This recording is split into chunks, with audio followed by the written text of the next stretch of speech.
దీర్ఘ శాంతమును మనము ఎల్లవేళలా ధరించుకోవాలి. దీర్ఘ శాంతము, దీర్ఘకాలము సహించి భరించి ఎదురు చూసేదే. నా ప్రియమైన దేవుని బిడ్డలారా, దీర్ఘ శాంతము గలవారై ప్రతి విషయంలో ఓపికతో మనము కనిపెట్టుకునే వారిగా ఉండాలి.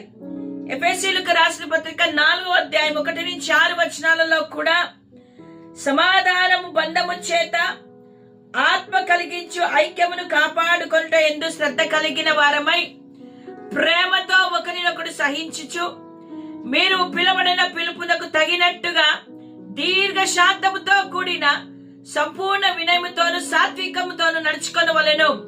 దీర్ఘ శాంతముతో కూడిన సంపూర్ణమైన వినయము కలిగి ఉండాలి. దీర్ఘకాలము మనము ప్రతి విషయమును సహిస్తూ భరిస్తూ వచ్చి